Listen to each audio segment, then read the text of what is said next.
Selam. Merhaba. Sinop'a geldik. Dün akşam bir yerde konakladık. Gecenin saat 12'sinde oradan ayrılmak zorunda kaldık. Çok aşırı gürültülü bir yerdi. Yaptığımız harita incelemeleri en erken 6 yıl öncesine dayanıyordu. Yeni bilgiler yoktu ve buralar değişmiş tabii o haritadaki görüntülere göre. Birçok konak noktası vardı ama geldiğimizde hiçbir yeri artık konak noktası değildi işte. Kimi şey olmuş. Parka dönmüş, kimi otoparka dönmüş, kimi işletme olmuş. Aynen öyle. Çok garip yerler olmuş. Peki ne yaptık? Nerede kaldık? Sinop'un tam merkezindeyiz aslında. Her yere aşırı derecede yakınız. Evet. Ve neredeyiz? Hemen şöyle, burada az hareketli bir sahil yolu var. Az hareketli bir sahil yolunun hemen yanında kaldık. Ön taraf liman. Evet. Önümüzde bir yol geçiyor. Hemen karavanın diğer tarafında Sinop Kalesi'nin bir köşesi var. Evet. Buralar hep Sinop Kalesi. Sinop Kalesi Sinop'u kapsıyor komple. 2050 metre dış sur duvarları. Sinop içine kurulmuş neredeyse kalenin. Evet. Şimdi gezmeye gidiyoruz hep beraber. Hava o kadar sıcak ki Max'i almadık. Camları açık bıraktık. İçeriye fan çalıştırdık. Max ferah ferah bizi bekleyecek. Biz de hızlıca hep beraber gezip geleceğiz. O zaman Kale dedik diye ama kaleyi gezmeye gitmiyoruz hemen önce. tabii ki çok fazla gezeceğimiz yer var. Evet. Hadi gidelim. Gözüküyor mu en baş taraf? Evet. O taraftan başlangıç gibi böyle dönüp komple burnun etrafını dönüyor kale. Çok ilginç. Çok devasa. Herhalde şimdiye kadar gördüğümüz en büyük kale burası değil mi? Evet. Yani kale sınırlarının en büyük olduğu bölüm bu taraflarda. İçeride de 2 tane iç kale varmış. Bir tane de yetmemiş tabii içeride.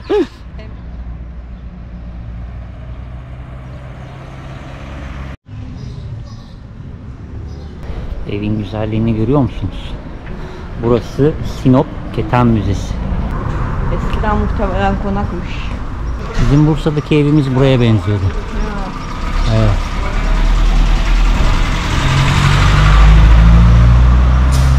Kuş üzümü konağı.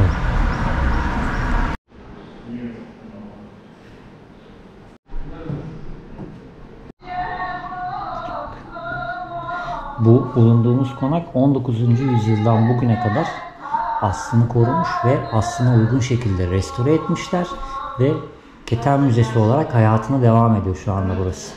Odalarından normal yaşama dair izler çok fazla var. Evet, çok güzel. Şömineler, dolaplar hala gözüküyor. Bu arada keten üretimi Türkiye'de 3 ilimizde gerçekleşiyor.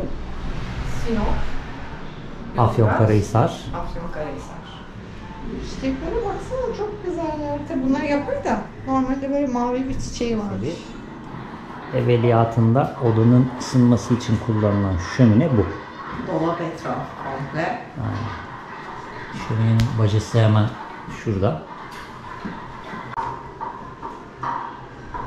Bak, ilk haline getirmeyi gösteriyor. O küçücük tohumlardan, iplerden diyorum, saplardan böyle ip yapıyorlar. Çok zahmetli bir iş olduğu için keten olan her şey çok pahalı. Taraması, sarması, dövmesi, ip eğirmesi. Vay be, burası güzel denk geldi. Evet. Listemizde yoktu.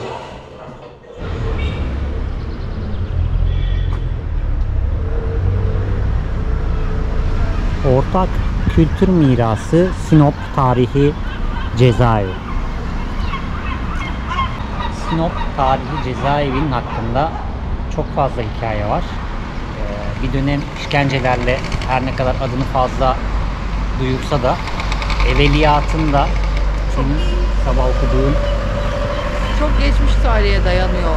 Kaleyle beraber daha Osmanlı dönemi, hatta Osmanlı'dan öncesi de var. Tarih olarak net bilinmemekle birlikte en kaçılamaz, en iyi korunan kale olduğundan bahsediliyor. Meşhur Alcatraz vardır ya, Evliya Çelebi seyahatnamesinde.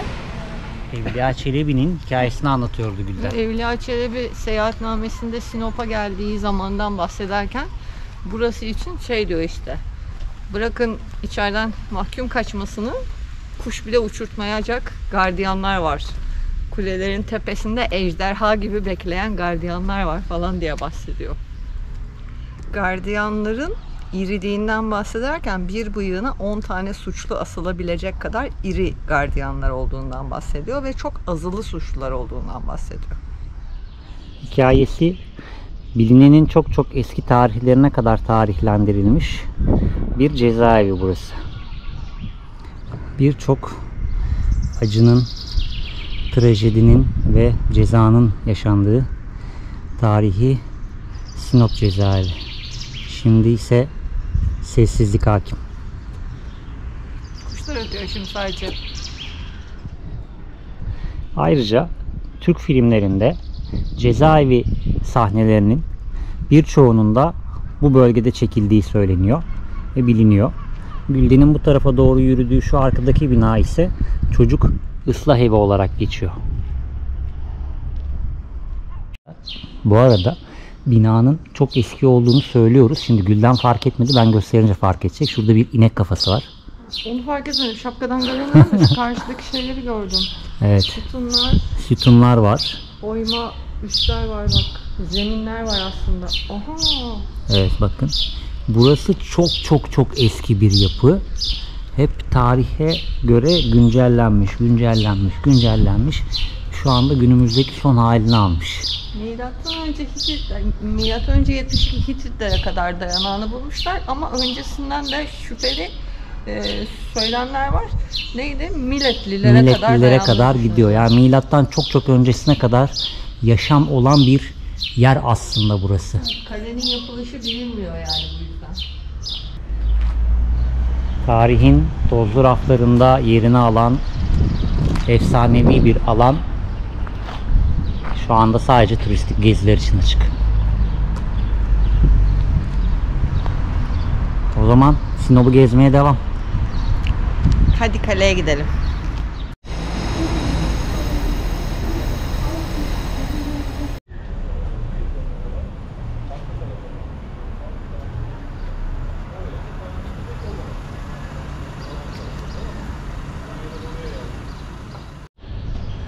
Ve Sinop Kalesi M.Ö. 8. yüzyılda Milet'ten gelerek Sinop'ta yerleşip koloni kuran göçmenler tarafından ilk defa yapıldığı düşünülmektedir. 7. yüzyılın başlarında Anadolu'yu kasıp kavuran Kimerler Sinop'u da istila etmişlerdir. Kaleler bu istiladan sonra yeniden onarılmış. Hepsini okuyacak mısın? Hayır. Kaptın gidiyorsun. Evet. Olayların hızına yetişemedim bir an. Evet. Bu arada Sinop Kalesi'ni gezmek ücretsiz arkadaşlar.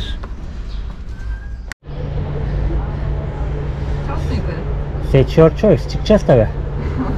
Tercihini yap. Neyse ki motorlar var.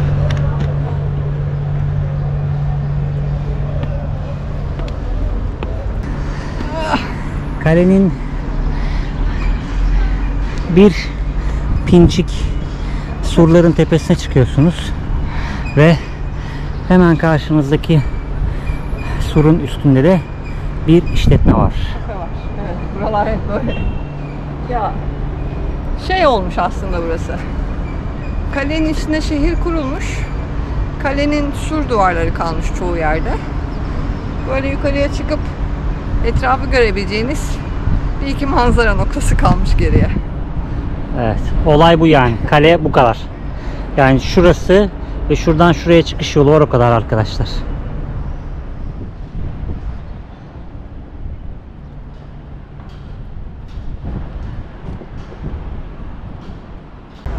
Evet. Sinop bu kadar. Sinop bu kadar. Kale bu kadar. Kale bu kadar. Sinop Kalesi.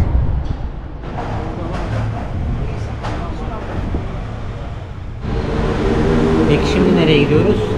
Hepinizin çok beğeneceği bir yere gidiyoruz. Hepiniz biraz sonra izleyeceğiniz görüntüler için yanıp tutuşuyorsunuz. Nereye gidiyoruz? İnanılmaz güzel bir yere gidiyoruz.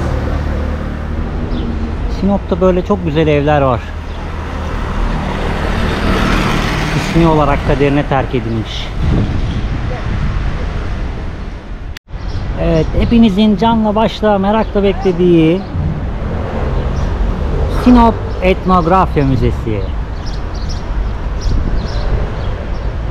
Çok merak ettiniz değil mi? Hemen. Pantolonumla çiçeklerin uyumu. Hadi bakalım.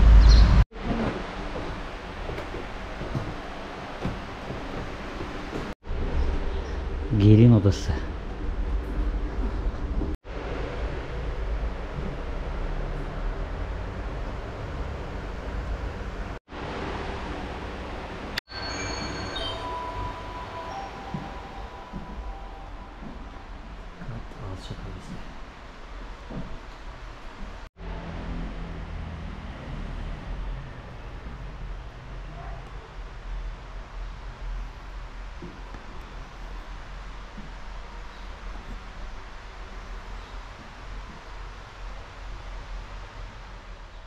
Güzelliğine bak. Efsaneymiş. Çok ince işçilik. Bunlar da atıyorum barutun bitti ya. Şu alt kısımlarını böyle mahmuz olarak kullanıyorsun. Böyle kafasına vuruyorsun. Kafasına.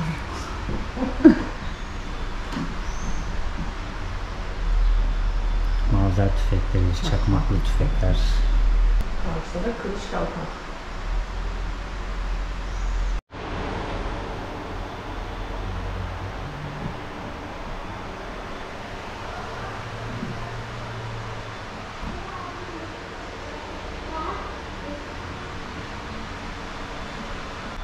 Efsane bir yermiş. Çok beğeneceğinizi çok söylemiştim. Ama ben hiç böyle bir yer beklemiyordum çünkü hani dışını görmüştüm ama içinin böyle bu kadar detaylı. Etnografya Müzesi'nin tam anlatım şekliyle yapmışlar. Çok güzel. Sadece kıyafet koyup geçmemişler. Ve tabii ki gezi listemizdeki son durak Sinop Müzesi.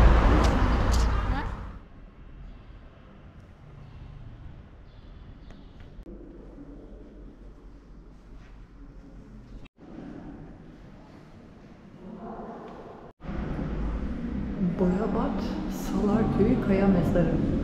Geyik parçalayan aslanlar. Gözleri yeşerdi Gülden'in. Yeşermedi, yaşardı.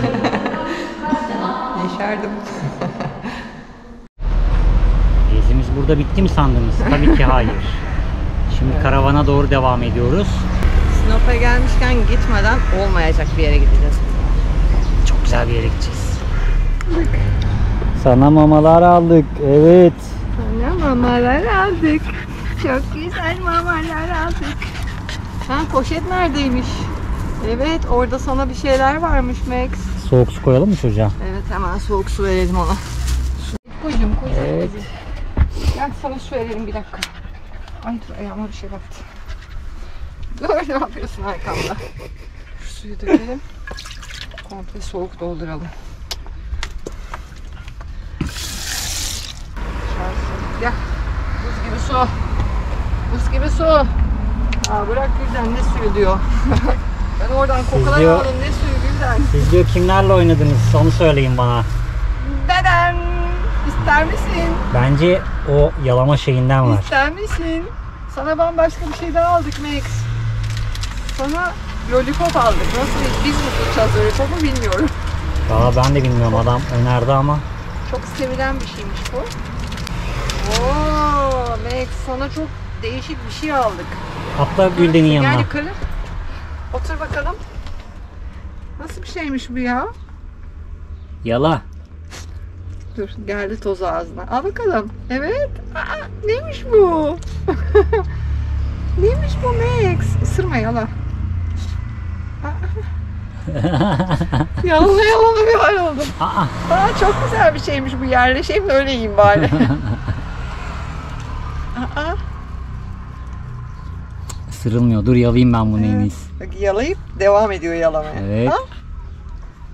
Eyvah be, çok güzelmiş bu.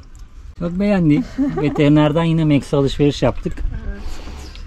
Kemikleri Neler yok. aldık? Kemik aldık aslında, onun için girdik. Şunlar diş bakım kemiği onun aynı zamanda ve şöyle bir tarak aldık kendisine. Evet, tarağı bozulmuştu çünkü. Evet. Artık uçlarındaki şeyler, toplar olmadığı için batar diye tarayamıyoruz bir süredir.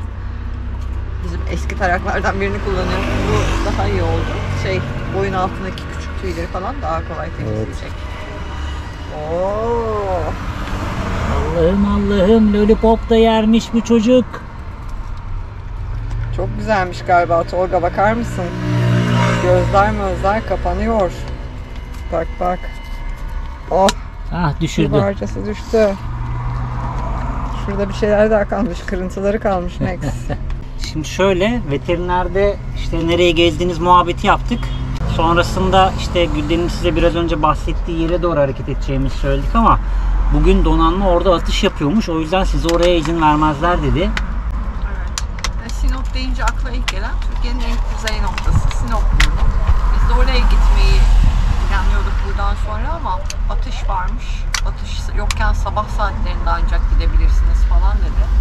Evet. Belki dedi bir kısmına izin verirler sadece dedi ama en uca kadar göndermezler dedi. Bilmiyorum, dener miyiz denemez miyiz? Bilmiyorum, ben de bilmiyorum. O yüzden ilerleyen dakikaları bakacağız, hep beraber göreceğiz. Evet, sıcaktan beynimiz dönmüş. Evet, İnceburun bizim düşündüğümüz yer değil ki. Bir de bütün gün haritaya baktık hani gittiğimiz yerleri incelemek için falan. Biz bu Sinop Yarımadası'nın en ucu gibi diye düşündük niyeyse. Ama aslında değil. Diğer uca doğru devam etmemiz lazım oraya gitmek için ve arada çok güzel bir koy var. Evet. Yani aslında doğada vakit geçirmeye gidiyoruz önce. Çok güzel bir yere gideceğiz. Aha, Sivas'a gidiyoruz dedim ama unuttum. Önce kargoya uğrayacağız. Evet, önce kargomuz var. Sinop'a gelmeden önce 2 gün Samsun taraflarında oyalanma sebebimiz aslında kargoyu beklemekti. Hem de çok özel bir kargo. Çok da güzel bir kargo. Evet, çok değişik bir şey geldi bize bugün.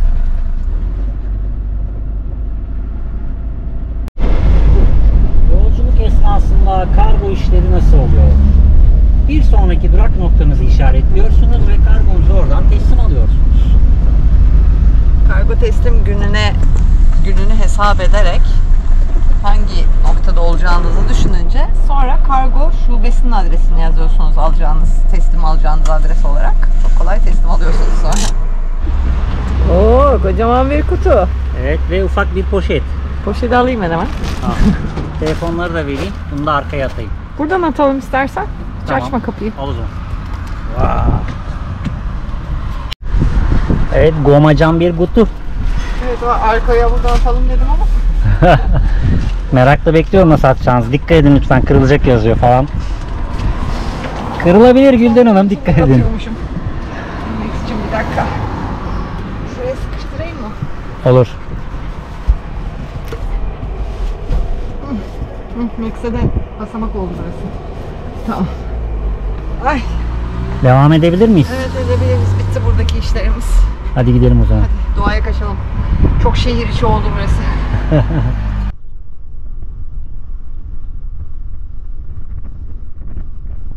En sevdiğimiz hemen yol üstünde bir çeşme. Çok kolay su dolumu.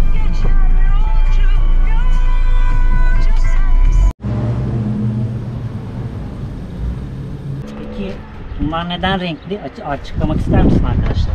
Evet, bir kısmı siyah, bir kısmı mavi. Siyah olanları daha önce izleyenler biliyordur muhtemelen.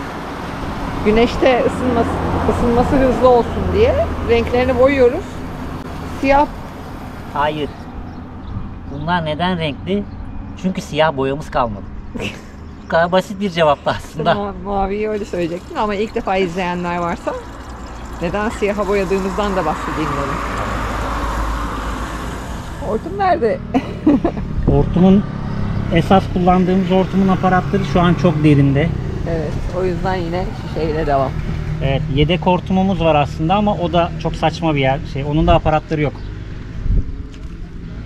Şu aralarda, derelerde onları bulamayacağımız için şu anda yine her zamanki gibi şişeyle. Neyse ki çeşmeye çok yakınız. Çok taşımak gerekmeyecek. Bizim böyle şişeyle doldurduğumuzu gören izleyicilerimizin pek çoğu daha kolay yöntemler sunuyorlar bize. Bence bu daha kolay. Şu var, bu var gibi işte dalgıç pompadan bahsediyorlar vesaire. Ama bizim depomuz çok ufak olduğu için, yani aslında 100 litrelik bir depomuz var. Ama aracın altına girdiği için en üst kısmını kullanamadığımızdan 70 civarı kullanabiliyoruz herhalde, değil mi? Evet. 70 civarında zaten şu anda çeyrek depomuz var. Bir 40 litre falan doldursak yetecek, tartacak bile. O yüzden böyle gücü kuvveti yerindeyken Tolga'ya bırakıyoruz bu işleri. İşlem bitti. Şimdi devam edebiliriz.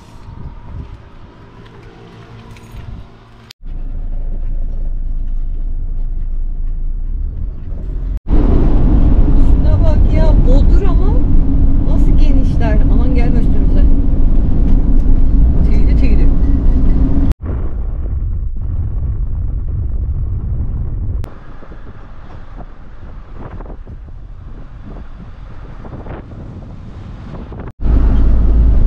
Hamsilos Tabiat Parkı.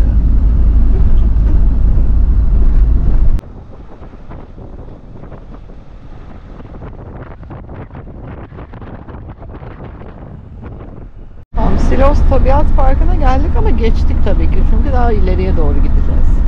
Evet. Aslında geldik işaretlediğimiz noktaya. Hı hı. Ama buralar benim haritadan gördüğümden çok daha planlı, projeli. Evet, yenileme yapılmış yollar, park yerleri.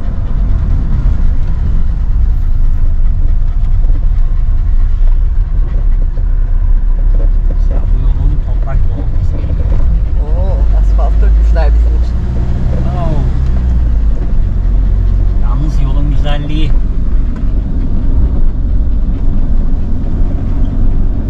Tam ağaçların arasından da deniz gözüküyor. Yeşilden maviye uzanan yollar. Dedikleri gibi aynı yoldan geri dönüyorlar. Küçük bir alan var. Park çekmedik çünkü gerçekten çok kalabalık. İnsanlar, arabaları, plakalar hepsi böyle çok gözükürdü. Alkol elen abiler vardı. Akşama da muhtemelen öyle bir yer olacak orası. O yüzden geri döndük. Hamsilos Koyu'nun girişinde bir işletme ve kapı görüyoruz şu anda burada. Oraya doğru bir gidelim bakalım. Buraya kadar gelmişken en azından gidelim. Gözle görelim. Manzara seyir noktası diye bir tabela fark ettim şu anda. Eksi bir yürütürüz belki. Köpek görmedim etrafta ama oraya bir bakalım. Muhtemelen İnceburun'a doğru devam edeceğiz gibi gözüküyor şu anda. Hamsilos Koyu'dan inişte bir işletme var. 25 lira kişi başı şu anda. İşletme Orman Genel Müdürlüğü'ne bağlı. Giriş kapısı işte. İçeride ufak bir yer var. Açık mı bilmiyorum. Bir seyir terası var gibi gözüküyor. Yaklaşıp bakacağız.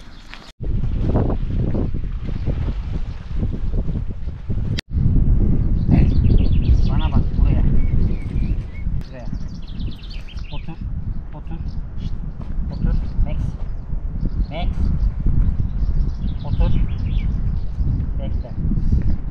Bekle. Bekle. Bekle.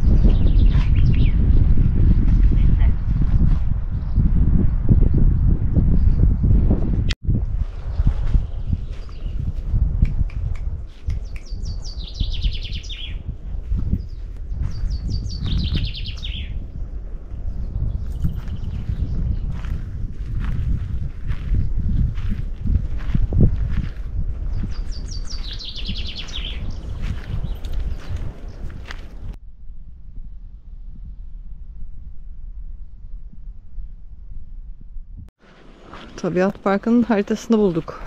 Evet. Şurası girdiğimiz yer. Şurası ücretli olan Tabiat Parkı kısmı. Hı hı. Biz buradan geldik. Önce burayı denedik. Burası olmadı.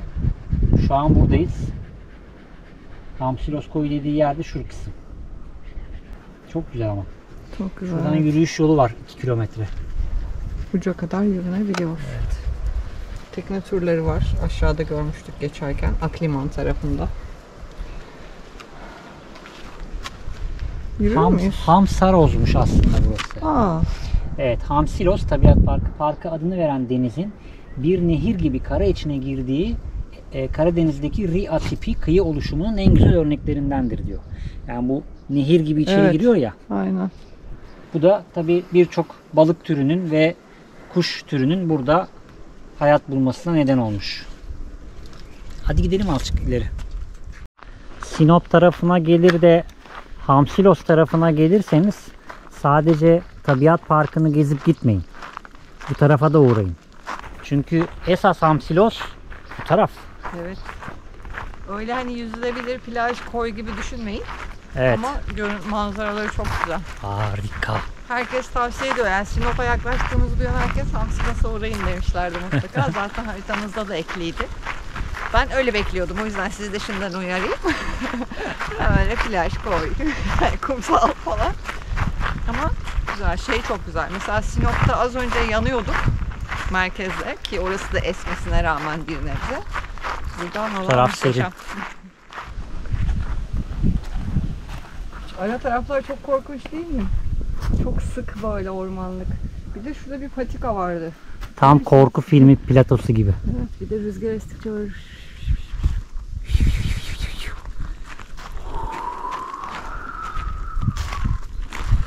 13. Cuma.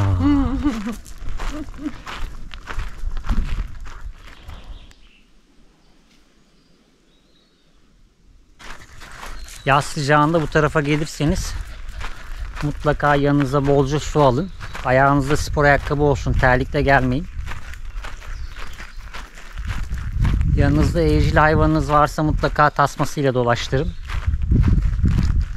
Ormanın içine kaçarsa bulma ihtimaliniz çok zor. maalesef. Bir de birçok vahşi hayvan olduğu söyleniyor burada. Evet. O yüzden tedbirli olmakta fayda var.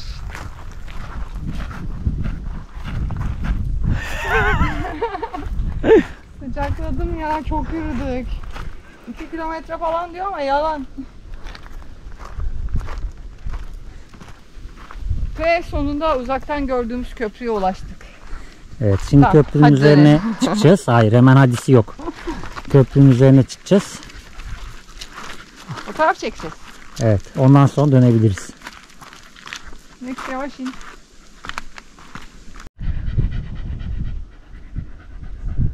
Evet, Hamsilos koyuna adını bu oluşum veriyor işte dostlar.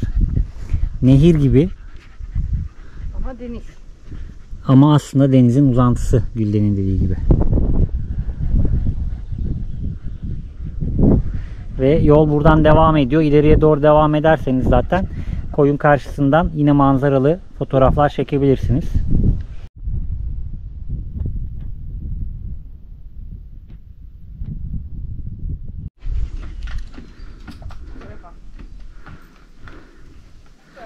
Şimdi Hamsilos koyuna veda edip karavanımıza doğru devam edeceğiz. Dönüş yolculuğu başlıyor. Buralara kadar yürümek istemeyenler için geldik, yürüdük, gördük, gösterdik.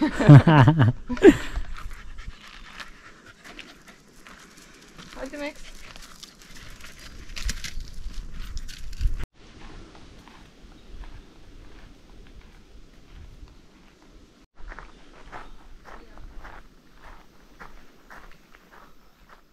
Buruna 10 kilometre. Peki İnceburun neresi Gülden Hanım? İnceburun, şöyle çevireyim. Sonra sesimiz gitmiyor mikrofon terste kalınca. Ay. İnceburun Türkiye'nin en kuzey noktası. Tüksek. Evet, Türkiye'nin en kuzeyine gidiyoruz şu anda. Evet, Türkiye'nin en kuzeyine gidiyoruz. En doğusuna gittik. En batısına en gittik. batısına gittik. En güneyine de gittik. Gittik evet. Hepsine gittik. Hepsine gittik. Şimdi sıra en kuzeyinde. Evet. Bakalım oralarda konaklayacak yer bulabilirsek inşallah. Artık dinleneceğiz çünkü canımız çıktı. Sabahtan beri her yeri gezdik hep beraber. Sıcaklık. Bugün takribi 15.000 adım yol yapmışız. Baya gezdik Yol yapmışız yalnız. Yolu ayaklarla. Yol yapmışız yani. Bayağı bildiğin yol. Evet. Biz o yolda konaklıyorduk biz. Tabii canım, aynen öyle. O kadar kısa sürede konaklama yapıyorduk. Evet. Ay be. Zaman devam. Aşağı deniz mi var ya? Bir an böyle bir hayal görmeye başladım. Ağaçların arasında deniz. Plaj göremedim ya Hamsilos koyunda. Önceki yerlerde vardı plajlar bu arada. Geçerken çektim birkaç tanesini ama koyunun iç tarafında olmaması beni biraz şaşırttı.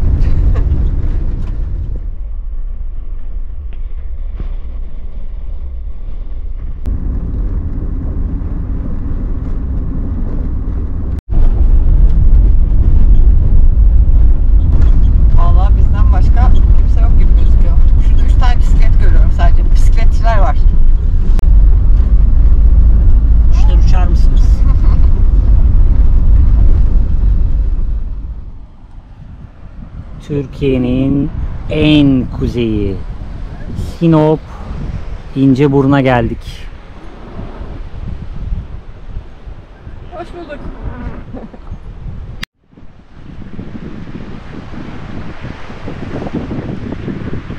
Türkiye kıyı ve sınır şeridi turumuzun kuzey sınırındayız şu anda. Sınırın en uç noktasındayız hatta.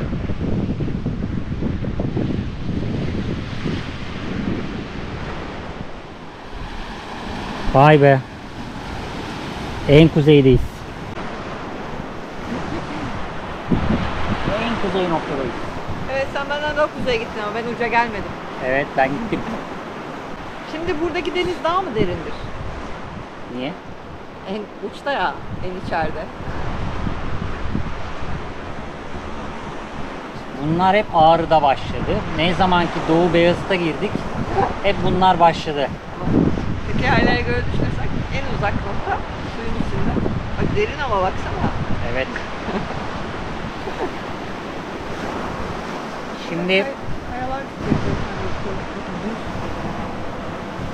Şimdi alanın girişinde karavan, minibüs ve büyük araçların içeri girmesi yasak diye bir tabela vardı.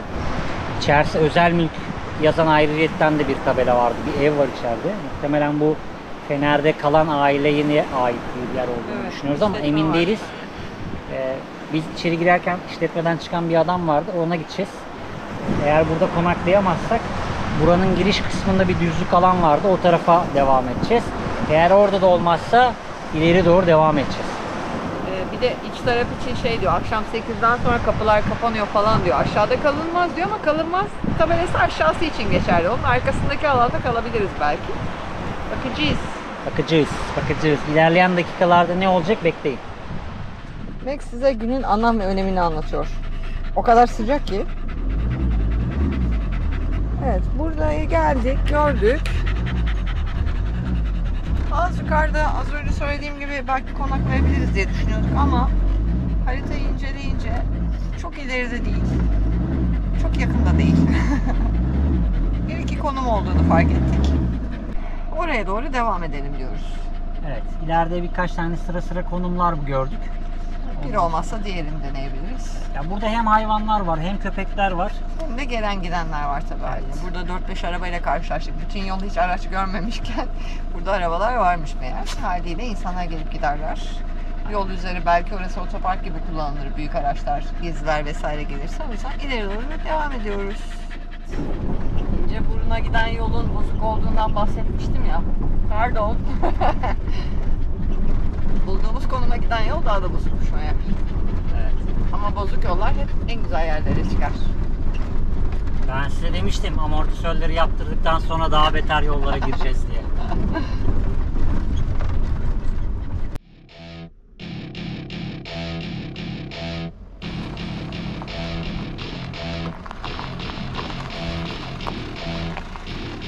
Welcome to my party, we're just getting started. A life is a dream or a nightmare scarring. Hand me a drink cause I think I'm going all in. Get me a shrink who can catch me when I'm falling. Cover up my scars, flip the handlebars. Crashing in my car, wake up in a bar. I'll be a superstar, just on my avatar. This world is so bizarre, empty out the reservoir.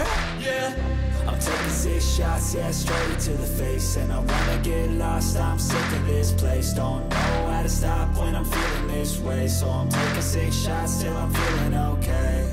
I think I'm going crazy, don't think I'll get home safe. So I'm taking 6 shots, all straight to the face. I'm taking 6 shots, are you coming with me? I'm taking 6 shots, yeah, straight to the face. And I wanna get lost, I'm sick of this place. Don't know how to stop when I'm feeling this way. So I'm taking 6 shots till I'm feeling okay. I think I'm going crazy, don't think I'll get home safe. So I'm taking 6 shots, all straight to the face. I'm taking 6 shots, are you coming with me? Sometimes you need to let loose, grab juice, get goose, tattoos, taboos, get screwed. Loosen up, buttercup, all those hate comments will never make you feel enough. We're all adequate graduates, hearts full of calluses, but we know calculus. Damn, ain't that fabulous? Can't wait to apply all those mathematicus. but we can't get a job that pays us enough. I'm about to pop off. Fuck you, you're lost. We all know that we never really want a boss. So I'ma do what I want to. Something I can't undo. Çok güzel bir yer bulduk bence. Harika bir yer bulduk. Bu kadar gezmenin üstüne bu bir ödül oldu. Bence de. Camlarımızı güzel. açtık. Etrafı çekmedim, sadece uzaktan bir gösterdim. Yerin ismi biraz sıkıntılı sadece. Kurt Kazanı.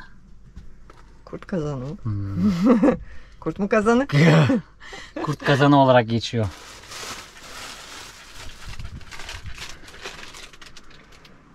Bu manzaramız.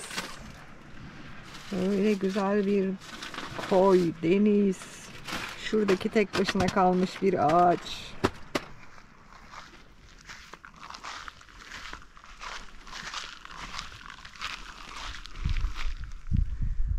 Sizce de manzara müthiş değil mi?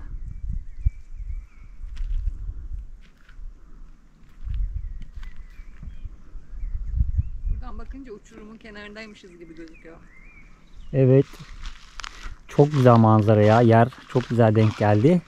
Ve şansımıza bir misafirimiz de geldi hemen. Evet.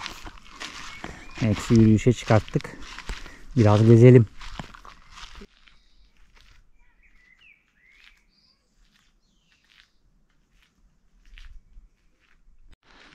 Oha. Büyüklüğüne bakar mısın? Ne kadar büyük. Çam ağacı gibi. Baksana. Şey var ya, süs çam ağaçları. Evet, çok büyük, el kadar. Evet. Bundan çam ağacı yapıyorlar yılbaşları için. Evet. Bizim vardı ya bir tane süs çam ağacı. Evet. Onun gibi. kadar. Şurada da var bir tane. Daha büyükleri bile olabilir.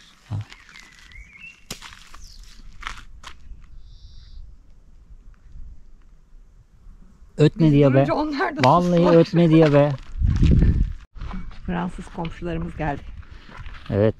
Bu arada buradan başka insan geçmedi. Evet ya. Bir çan sesleri duyduk. Muhtemelen yakında inekler var. Evet, ama ev falan da yok. Çok uzakta gözüküyor bir tane ev. Ama bu yakın civarda hiçbir yaşam belirtisi yok. Evet.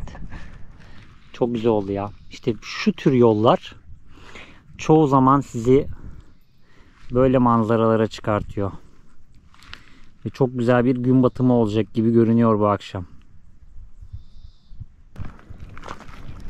Dağlarda dalga sesleri geliyor. Evet. Bir kötü yanı plaj olmaması burada. Bir de plaj olsaydı var ya, of. Evet ya, plaj gibi bir de şey değil, hani aşağı inemiyorsun, bir insan bile çok derin. Kayalık işte yani direkt. Hiç öyle kıyı yok. Buradan bir akıntı olmuş. Gel gel. Ne oldu? Oo. Gel gel. Çok güzel bir şey var burada. Oo. O ne kız? Neye benziyor? Hadi bil bakalım. Hadi bir bakalım. Görebiliyor musunuz orada? Bilenler yoruma yazsın. Bir şey görmeyenleri şimdi hemen göstereceğim. Açıyı yakalayayım. Uca doğru mu gitsek biraz daha, şu üst uca? Üst uca ben gideyim. Siz gelmeyin. Orası hareketli. Ha, şu ilerisi ya. Şu mu? Aha. Olur. Uca Hadi oraya tam gidelim. aşağıya değil yani. Oraya gidelim. Bir şey göstereceğiz size. Bunu daha önce örneğini görenler anlamışlardır neye benzediğini. Bunun bir örneği neredeydi ya? Endonezya mıydı? İzlanda'daki fil kayası. Ha, İzlanda'daki fil kayası, evet. Onun mini yavrusunu bulduk. Vay. Çok benziyor. Şurası boşluk. Gerçekten çok iyi ya. İşte sahil yok derken böyle görüntüler var aşağıda sadece. Hadi. Ama çok farklı. Kaya Oo. oluşumu da lav kayalarına benzemiyor mu böyle? Evet. İzlanda ayağınıza geldi. Karadeniz diye geldik, İzlanda çıktı. Şok. Çok benziyor ama kafa tarafı. Evet ya. Ya şey, kameradan da belli bak, kulaklar, kafa çıkıntısı, o burun kısmı. Değil mi? Evet, doğal oluşum filmimizi de gördükten sonra Max'in yarım kalan bir işi var. Onu halletmesi için tekrardan çimenlik alana geldik. Evet Max. Hadi seni bekliyoruz. Kışlık odun da bulduk. Kışlık odun da bulduk ama çok yanlış zamanda bulduk. Şuralar full odun. Evet. Şurada hazırları da var, kurumaya bekletilmiş. Ama tabii bunlar sahiplidir muhtemelen. Bizim sobanın 5 katı kadar falan. Şimdi bu mevsimde de hani hazır bulmuşsunuz toplasanıza kısmında, Yaz bu mevsimde toplayacak depolama alanımız sıkıntı olduğu için onu toplamıyoruz. Daha Belki- sonbahara doğru toplama işlemine başlıyoruz. Sobayı yakacağımız zaman denk geliyor illaki ya. İşte Evet, evet. şeyde çıldırda çuvalla bulduğumuz gibi. Aynen. Ya çoğu zaman oduna para vermiyoruz. Şehir içinde çok konakladığımız zaman Mecbur. mecburi olarak oduna para veriyoruz. Bu arada mevki olarak bu mevkinin adı Kurtbasan. Kurt kazanı. Kurt Kazanı, pardon. Bir şeyler gelecek mi gelmeyecek mi bilmiyoruz. Gülden'in kombinine puan verin lütfen. Ya Özellikle şöyle yürümesine. paçalarım biraz uzun da böyle basıp düşmeyeyim diye. Topluyorum. Evet, Türkiye kıyı ve sınır şeridi turumuzun kuzey en uç noktası olan, Tam güneş kameranın arkasına bakamıyorum. evet ben de tam bakamıyorum, o yüzden böyle Çok konuşuyorum. yukarı çekiyormuşsun gibi geliyor. Hayır. bana da. Tam olması gerektiği gibi çekiyorum. Tebrik ederim. Rica ederim. Şöyle yapayım. Böldüm. Baştan başla istersen. Cümleni böldüm pardon. Evet. Buyurun. Evet. Buyur. Türkiye kıyı ve sınır şeridi turumuzun en kuzey noktasını da geçmiş bulunmaktayız. Evet. Nereye geçtik? Sinop İnceburun'u geçtik. Evet. Oradan sonra ilk bulduğumuz güzel konaklama noktasına yerleştik.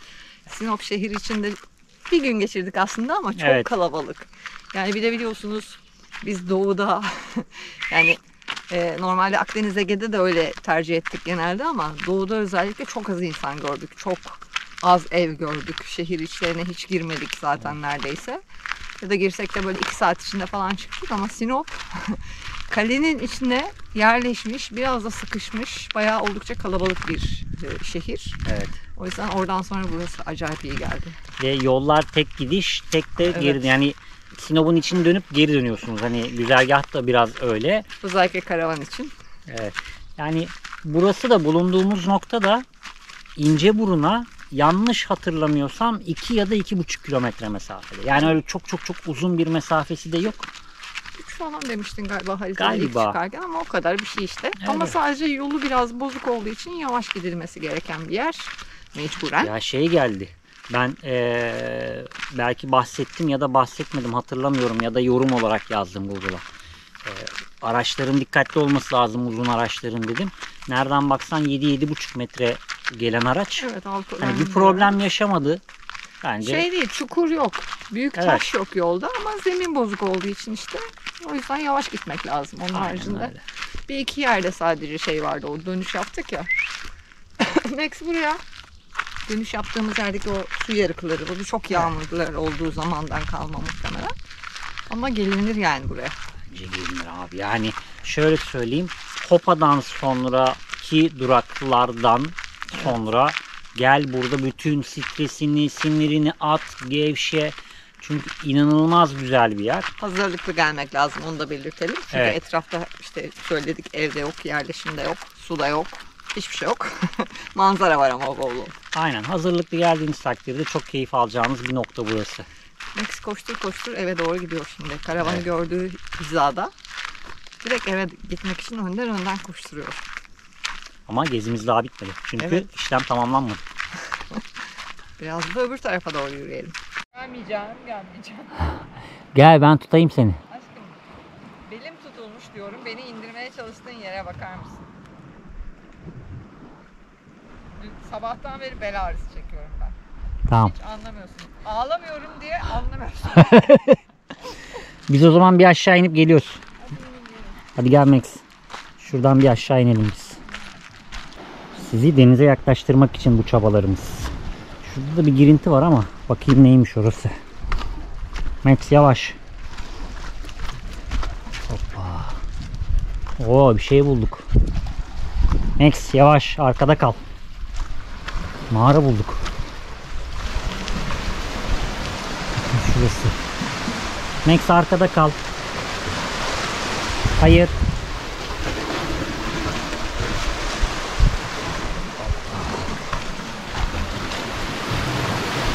Oo. Bayağı derin. Evet Max, keşif de yaptık. Hadi yukarı şimdi. Gülden'i yalnız bırakmayalım. Koş.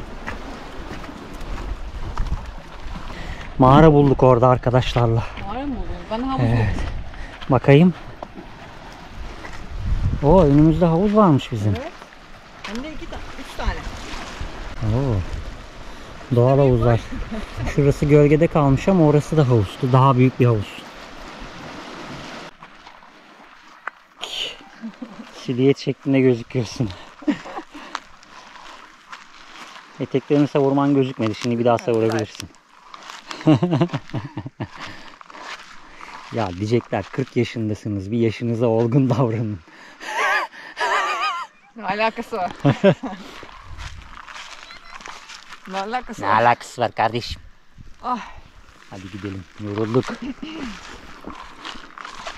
Evet, Max'in bu turlarını dostlar günde 3 defa tekrarlıyoruz. Bu sadece özel ihtiyaç turu. Evet, Ve beraber biz de spor yapmış oluyoruz. evet, ortalama 2 kilometre sürüyor bu gezimiz. Geri gel. Onun haricinde gün içinde Max'le oynamalarımız, sırnaşmalarımız, delirmelerimiz de cabası oluyor. Tabii bu 2 kilometre bizim için 2 kilometre. Çünkü Max sürekli bir ileri bir geri bir ileri bir geri gittiği için 3'e falan katlıyor bunu. Muhtemelen. Ve ona rağmen hala dobi. Evet ya, çocuğu göbek.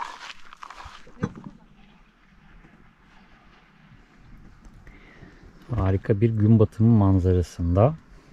Çok güzel bir yemek keyfi olacak sanki galiba. Evet.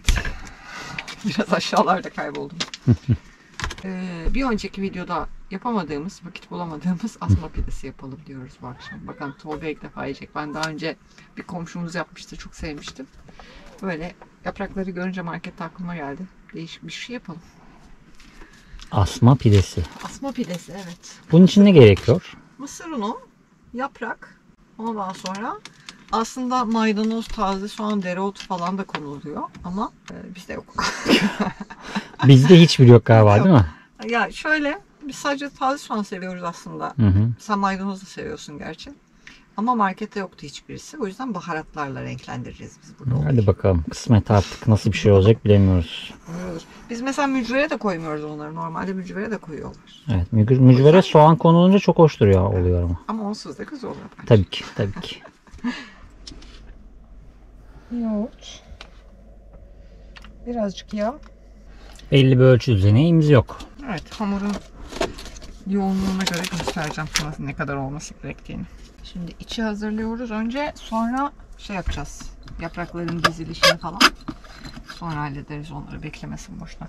Bu arada bunu normal taze asma yaprağından da yapıyorlar. Ama biz salamura olan versiyonundan yapacağız. Çünkü kalanıyla da belki sarma yaparız. Sonra tembellik yapmayıp. Bir limon baharat göz kararıyla. Evet, zevke göre.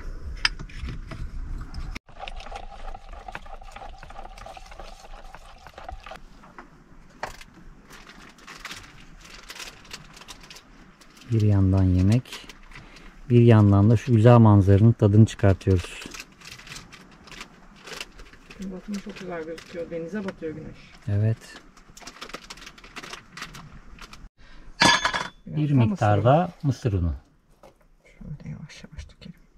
Şimdi ben tavada yapacağım için normal ölçüye göre yapmıyorum mecburen. 3'te 1 ölçü ayarlamaya çalışıyorum ama bakalım ayarlayabilirsek. Karadeniz tarafındaki gezimizin en keyifli tarafı Samsun ve Sinop tarafı oldu. Evet, ya. Sonrası. Zaten işte Şavşat'taki yay kırılmasından mütevellit can sıkıntısıyla beraber çoğu kısmını Tabii Trabzon'a geçtik. kadar hiçbir şey anlamadık. 280 kilometre hiçbir şey anlamadık. Aynen öyle. Oradan sonra da sahilin yol kıyısı olması aslında bizim için sorundu. Evet. Yani bizim hoşlandığımız yerler, kalmaktan keyif aldığımız yerler böyle daha sessiz, sakin yerler. Sınır şeridi hattı üzerinden gittiğimiz için de yaylalara çıkmadık tabii ki. O yüzden biraz mecburiyetler oldu oralar. Oradan sonra artık sahilden yol uzaklaşmaya başlayınca biraz doğada vakit geçirebildik. Evet evet, bu taraflar güzel oldu. Samsun'un çıkışındaki o Kızılırmak Deltası'nın olduğu yer de çok keyifliydi. Evet, neydi? Bolaman. Bolaman, Bolaman'la evet. başladı aslında güzel yerler bence. Aynen. Yani güzel yerler demeyelim. Her yer güzel tabii ki de. Bizim kalmaktan keyif aldığımız Karadeniz yerler. bölgesinde bizlik yerler diyebiliriz. Yani bundan sonrası da nasıl olacak onu da bilmiyoruz. Birkaç nokta yine belirledik kafamıza göre. Yok, Ama ben buradan sonrası için çok umutluyum. bakalım. Çok merak ediyorum ben. Neler olacak.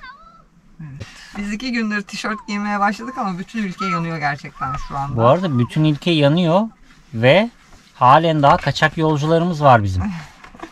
Ve bunları da söylüyorlar. Ben hala kaçak yolcuyum diyorlar. Evet. Ben hala kaçak yolcuyum diyorlar. Kaçak yolculardan biri de bendim. Artık Evet. abone oldum. Böyle yorumları görmekten mutlu oluyoruz.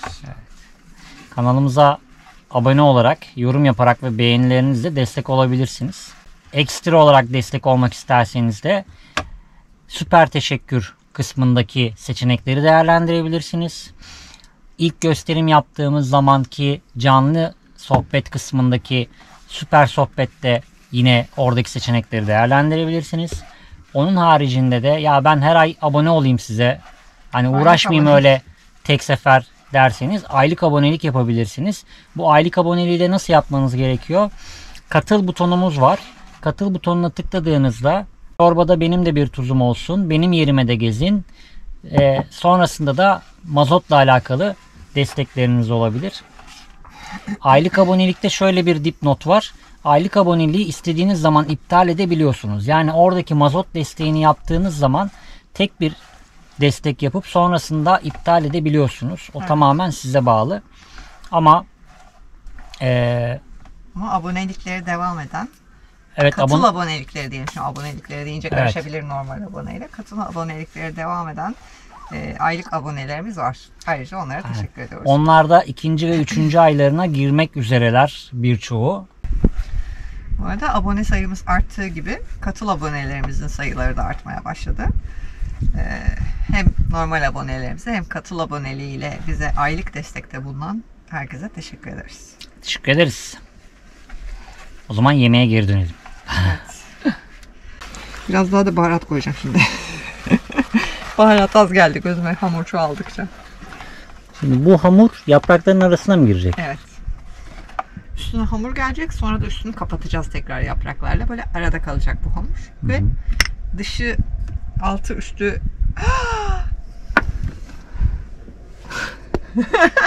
Kaçırma aman sakın. Hayatta kaçırmam. Aman sakın kaçırma. Hayatta kaçırmam. Yanlış şeyi döktü. Hem de Yanlış bolca. şeyi dökmedim, çok döktüm. Bir anda döktüm. Eyvah. Alacağım ben. Söyleyeceğim. Eyvah. Bak ya. Kaçan karabiberleri kurtardıktan sonra Halimiz bu. böyle bir hamur oldu. Normalde buna işte dediğim gibi maydanoz, taze nane, ondan sonra cığıma, taze soğan, limon, yeşillikler girebilir, dereotu. Seviyorsanız onları da ekleyebilirsiniz. Ya da evinizde varsa.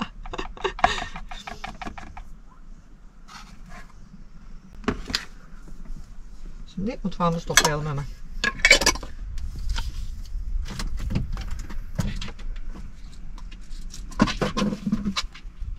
Işıklar yanmış. Gece olmuş. Evet, akşam oldu. Kapıları kapattık, sinekler gelmesin. Yazın bir kötü tarafı sıcak haricinde. Akşam üşüşen sivrisinekler. Vallahi nerede olursanız çıkıyorlar, kör olasıcalar ya. Evet. Temizlenmiş yapraklar. Yağlanmış tava. Hazırlanmış iç. Şimdi olayın 2. aşamasındayız. Evet, şimdi yakından çekelim bakalım. Evet, Nasıl oluyormuş bu iş? Şöyle yapıyoruz. Damarlı tarafları böyle kalacak şekilde. Birazcık da buraları açıkta bırakıyoruz, uçları, ki kapatabilelim. Üstünü kapatacağız ya. Kenarları kapansın diye. Damarlı taraflar içe bakacak şekilde. Evet. Bunları böyle hafif dışarı taşarak şu pozisyonda yerleştiriyoruz. Aralarında boşluk kalmayacak şekilde. Hatta şöyle yapacağız. 2 kat yapacağız. Çünkü dışta kalan yapraklar biraz daha fazla piştiği için 2 kat yaprak dizeceğiz. Ve sonuncu yaprak tabakta yerini alır. Şöyle ortaya koyuyoruz. İyice yapıştırıyoruz ve harcımızı döküyoruz. Hadi bakalım.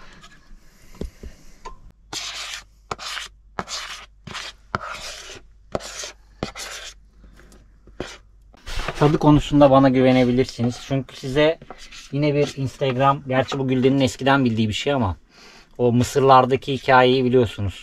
Bütün gerçekliği ve bütün doğruluğuyla size söyledim. Hiç güzel değildi. Belki birileri beğenir ama biz beğenmedik. Ben beğenmedim. Bu kadar uğraşı değmez bir şeydi. Kesinlikle öyle.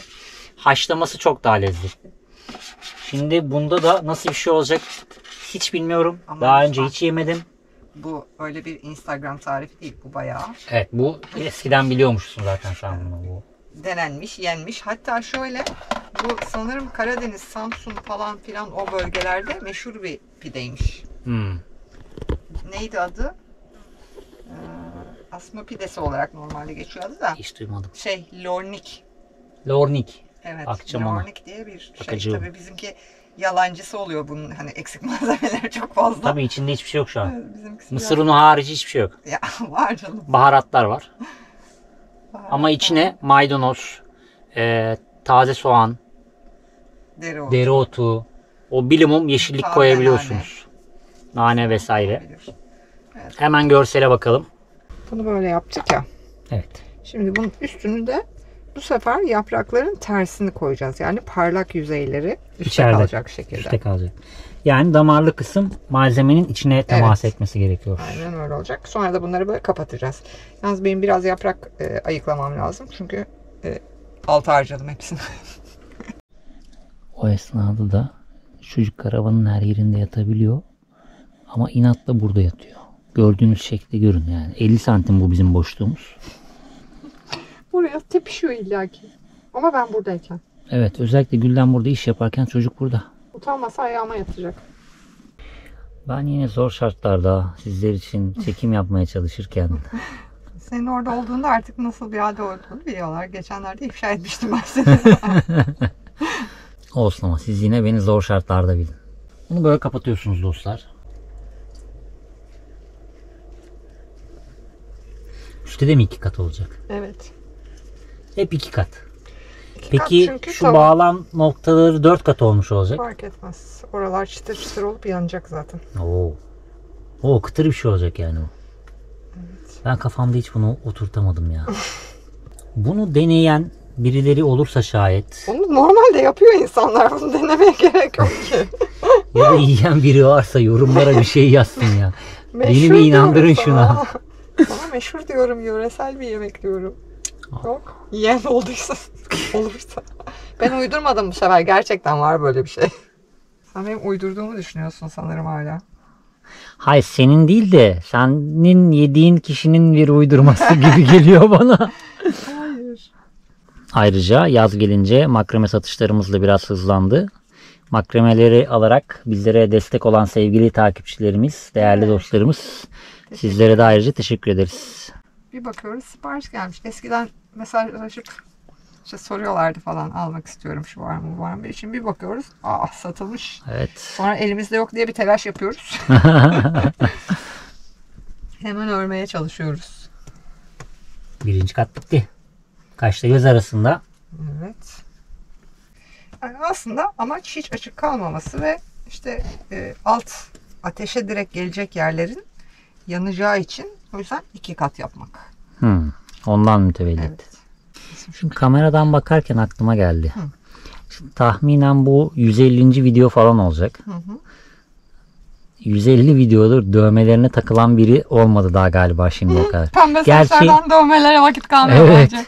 Gerçi bir tane yorum vardı sadece, yanlış hatırlamıyorsam. Dövme için mi? Dövme için. Daha Hatırlamıyorum. ilk zamanlarda. Hatırlayamadım. Kim ne demişti? Çabuk hatırlat. Çok detayını hatırlamıyorum da.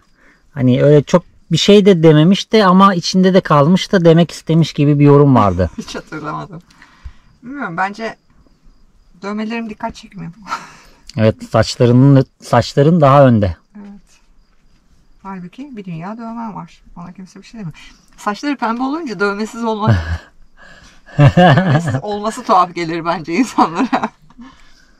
Bir de ben hani hep üşüyorum, hep giyinik kollar mallar pek gözükmüyor Evet. ya. Mesela giyinikken benim yani uzun kollu giyinikken diye düzeltiyorum.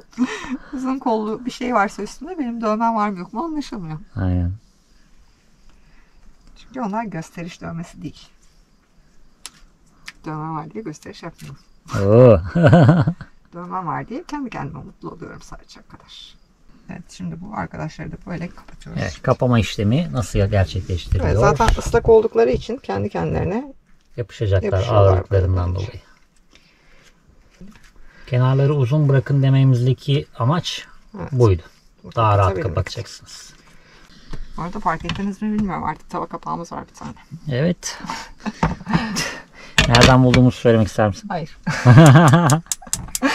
Ama ben bulduk diyerek ele verdim bile. Şimdi şöyle tava ısınana kadar küçük gözde normal seviyede açıyoruz. Ne derler ona? Normal işte. Normal işte. Kısık değil. Normal Kısık standart değil. seviyesi. Ama küçük gözde. Piştikten sonra bunu ters yüz edeceğiz. Sonra kalan asma yapraklarımızı da bir kavanoza koyup sarma yapmak için bekleyeceğiz. Aa, kurt. Kurt sesi. Oraya Yok be, gelmedi. çocuklar ağlıyor. Hayır be aşkım. Onlar içerideler. Ses bu taraftan geliyor. Sen o cam sana orada Cam yakın bana açık yakın olduğu burada. için öyle geliyor. Ben buradaki camdan buradan duyuyorum. Oha. Hadi inşallah. Gelsen olacak, sanki içerideyiz. Max'in tepkisini merak ediyorum. Belki en fazla cama çıkıp bu diyecekti. Her zamanki gibi. Bir hırlar, havlar Bu içeride. kadar uğultuya hala Yok. böyle. Baksana patilere bak Allah aşkına. Bugün gündüz patilere bak. uyuyamadı ya.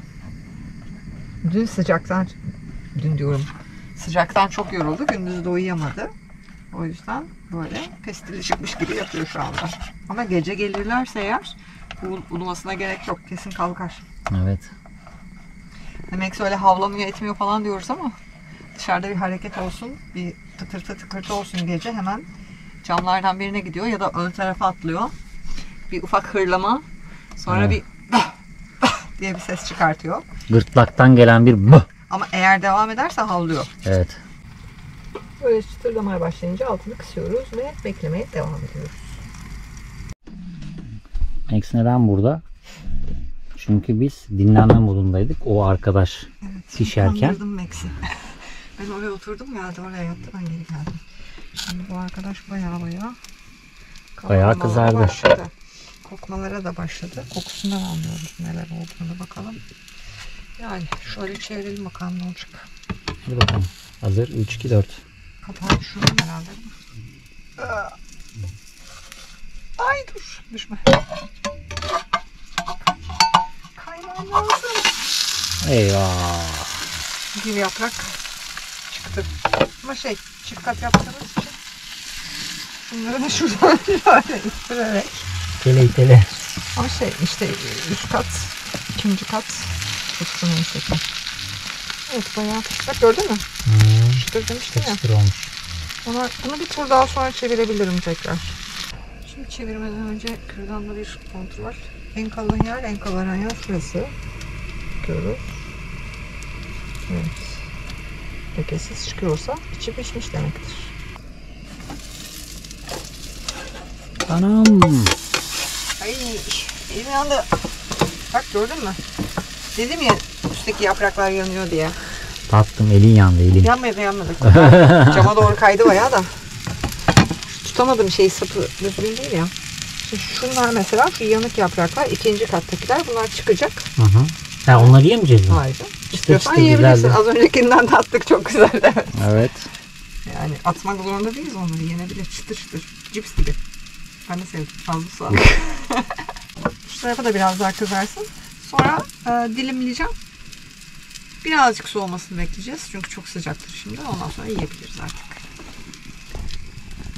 Bu arada saat 10.30. Yok canım, sen de abart.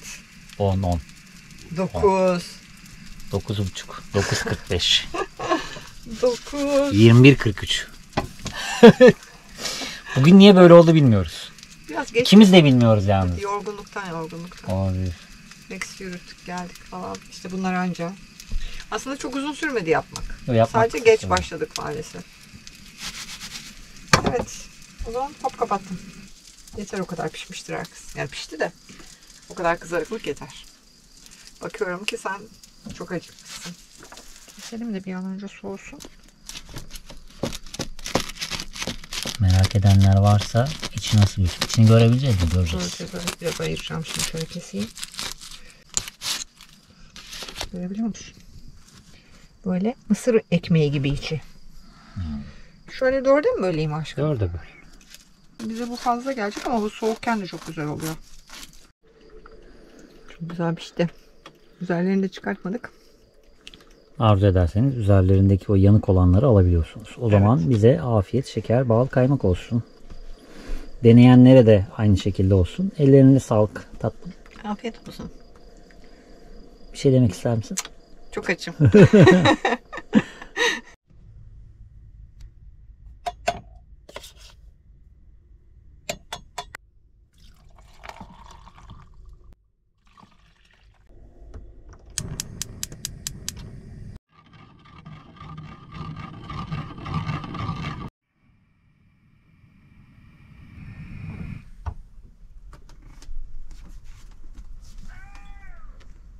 Ne ya? Nasıl bir hayvan sesi? Enteresan hayvanların içinde kaldık. Evet, az önce kurtlar oluyordu. Şimdi bir şey ev diye bağırıyor. Çık bakalım Max, kimmiş o? Dedektif hemen çıktı göreve. Kim o? Çok ilginç bir ses değil mi? Hı.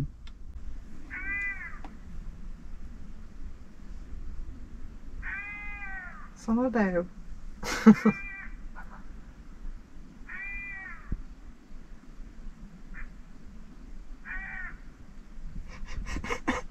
Ne o Max?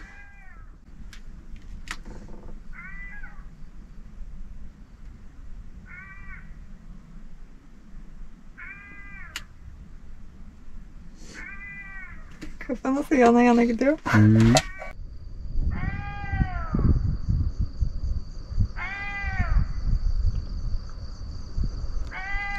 Tam karşımızda ama ne olduğunu göremiyorum.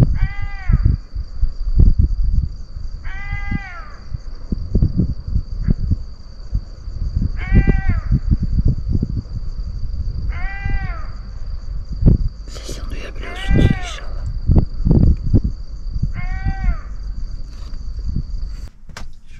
Atla gel. Gel.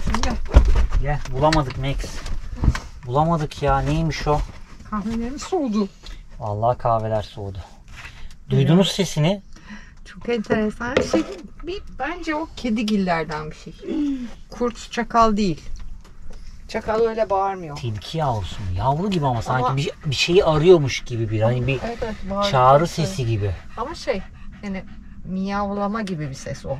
Evet. Daha böyle, bilmiyorum buralarda Bilmiyorum, hangi hayvanlar var da. Hiç aşina olduğum bir ses Kurt değil.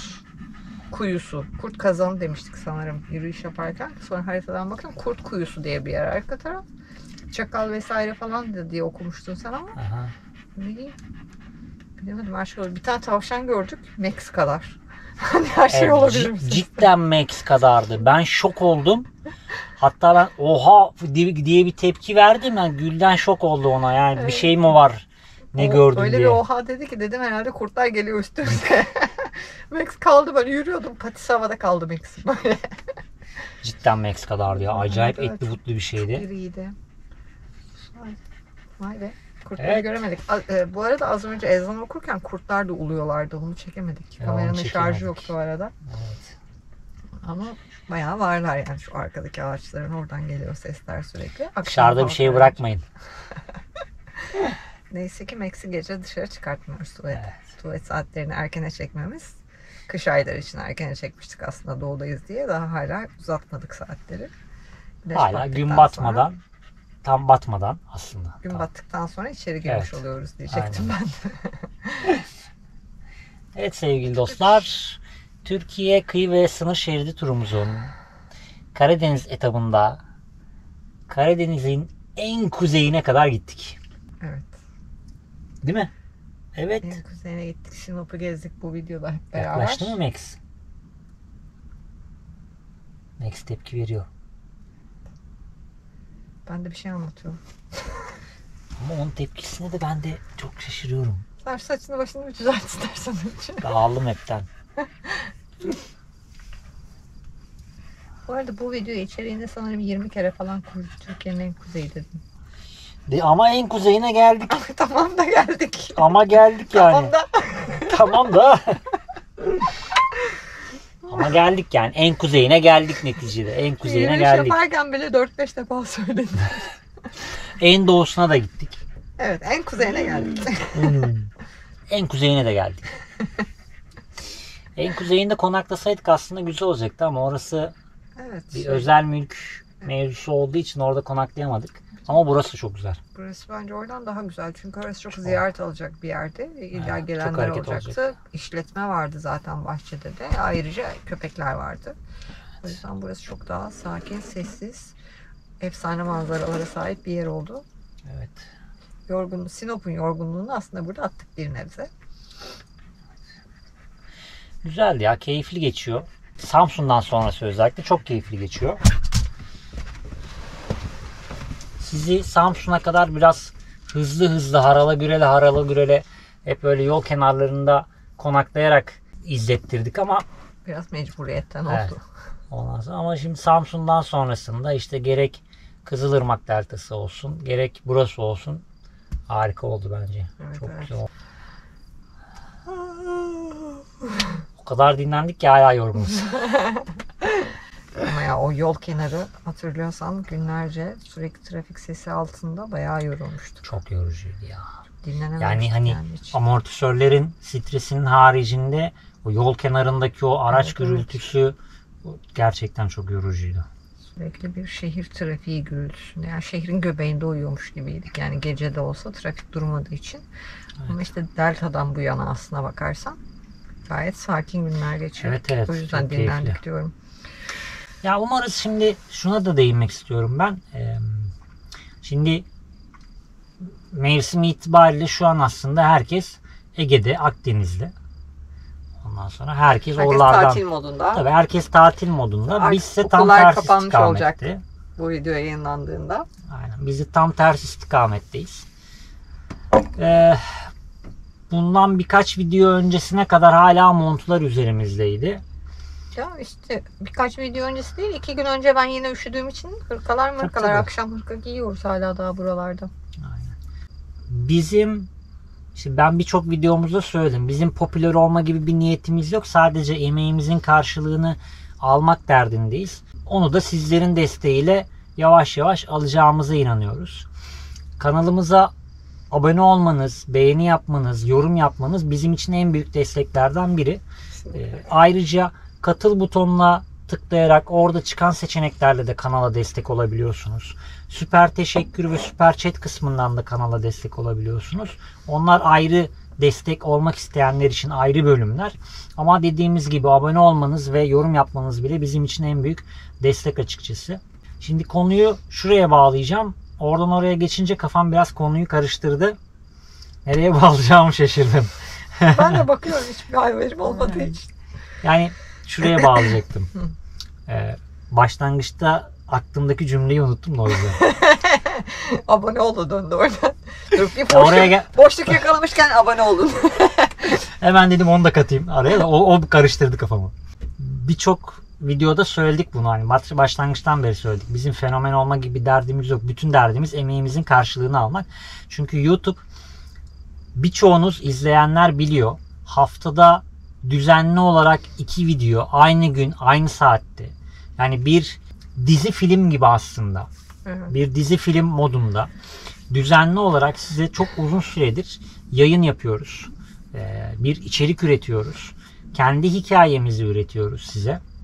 Herhangi bir kurgu yapmadan, herhangi bir destek almadan bunu yapmaya O çalışıyoruz. yüzden mesela işte o Trabzon tarafında başladığımız 2 videolarda yol izlediniz. Çünkü biz o esnada onları yaşadık. Yani ne yaşıyorsak onu size aktarmaya çalışıyoruz. Hani biz de kurgu yapmasını bilirdik elbette ama hani biz kurgu olduğu zaman bizi size yansıtamayacağımız için çok kurgu yapmak istemedik ve sonuç olarak bu bizim bir anı biriktirme penceremiz diyeyim aynı zamanda. Hani onun için de anılarda geriye dönüp baktığımız zaman kurgu izlemektense kendi yaşadığımız şeyi geriye dönüp izlemek bize daha çok keyif vereceğini düşündüğümüz için bu şekilde yayın yapıyoruz. Kurgu izlemek isterseniz zaten hepiniz biliyorsunuz, çok fazla kanal var kurgu yapan. Biz onlardan olmak istemedik. Biz farklı bir kanal olalım istedik. Bunu da sizlerin desteğiyle her geçen gün ufak ufak büyüyor kanalımız. Tahminimizden biraz yavaş büyüyor. Burada suçu biraz size buluyorum. Biraz da mevcut izleyici kitlesinin istediği içeriği üretmediğimizden kaynaklı olarak suçun bir bölümü de bizde aslında. Çünkü popüler kültüre direnmeye çalışıyoruz aslında. Aynen bir öyle. yandan da. Ama biz halimizden memnunuz. Evet. Ben şahsen memnunum. Sen de şahsen memnun olduğunu düşünüyorum. O yüzden kanalımız yavaş ilerliyor. Birçok takipçimiz var. Her videoya hemen hemen bu kanalı büyütmemiz lazım, bu kanalı büyütmemiz lazım, kanal çok iyi, bu kanalın diğerlerinden ne eksiği var diye yorum yazıyor. İnatla yazıyorlar gerçekten. Evet. De onlara çok teşekkür ederiz. Yani bence bu ekran karşısından yorumlarına zaten cevap yazıyoruz ama bu ekran karşısından da bir teşekkür hak ediyorlar. Tabii motive eden şeyler bunlar Aynen aslında. öyle. Aynen öyle. Evet. Ha bu arada dur aklıma geldi. Şimdi sen az önce konuyu nereye bağlayacağını bilemediğim için ben de bekliyorum ne anlatacaksın diye. Şimdi yaz geldi falan diye konuştuk ya, işte herkes Akdeniz, Ege'ye gidiyor. Şimdi haliyle yaz geldi, okullar kapanıyor, herkes gezecek ve herkes video paylaşacak bu video yayınlandığına muhtemelen. Biz buradayız, bizi unutmayın. Biz hep geziyoruz. Çünkü şimdi işte sadece yazın gezip sadece yazın YouTube kanalında içerikler üretenler de var. İşte kısa süreli gezip de yaz aylarında paylaşımlar yapanlar var. Bizi onlara kapalıp bizi unutmayın. Evet, biz buradayız. Burada olmaya da devam edeceğiz. Ya dediğimiz gibi hani YouTube'u biz ticari amaç olarak görmüyoruz. Sadece herkesin beklediği gibi bir emek veriliyor ortaya. Bu emeğin karşılığı geldiğinde de mutlu oluyoruz. Şu anda yaklaşık Artık aslında bir iş oldu bu. Ticari olarak başlamadık biz bu duruma. Evet. Ya da daha çok para kazanalım, aman işte maaşlı iş gibi para kazanalım gibi bir şeyle başlamadık. Ama YouTube'un işte iş ortaklığı neyi derler? İş ortaklığı iş ortağı. platformu açıldıktan sonra para kazanmaya başladık tabii ki. Para kazanmak da bizim için, çalışmadığımız için, ekstra makromeler haricinde bir iş yapmadığımız için bir gelir seçeneği oldu tabii ki. Çok özür diliyorum. Sen Sabote bir şey etmezsen... anlatırken ben seni hep böyle dinliyorum. Sana bakıyorum. Evet. Ama sen hep bir şey yapıyorsun ben konuşurken. Beni hiç dinlemiyormuşsun gibi gözüküyor. Çok sinirlerimi bozuyorsun. Yok ya, şu arkamda rahatsız etti beni. Sonra edit yaparken niye onu kapatmadın diyeceksin bana. Dedim onu kapatayım. Ondan sonra baktım çok sessiz duruyorum. Seni sabote etmem lazım aynı zamanda da. Dedim aynı zamanda da sabote edeyim. Birkaç işi aynı anda Ben yaptım. burada ciddi bir şey anlatmaya çalışıyorum ama bu arada. Tamam. Şimdi gitti hepsi. Hayır, gitmez. Gitmez. Vallahi gitti. Bu arada benim uykusuzluktan mı, havadan mı gözlerim yaşarıyor. Gözlerim yaşarıyor. Evet. Bu bizim için aynı zamanda bir iş. Ticari oldu. olarak yapmıyoruz dedin ama işte onu da açıklayayım ki oradan hemen birisi çıkıp Riv yapmasın ha. Evet, bizim için bir işe dönüştü haliyle ve haftada 2 video düzenlediğimiz için haftanın büyük bir bölümünü video düzenlemekle, videodaki ses patlamalarını, çatlamalarını yerleştirmekle ve çekim yapmakla geçiyor tabii haliyle işte. Kopuyor, coştular. Parti dışarıda geldiler hep beraber. Bunu dinletmem lazım. Boş verin işi gücü. Banyodan. Aynen mı? Cam açık ya oradan. Tamam.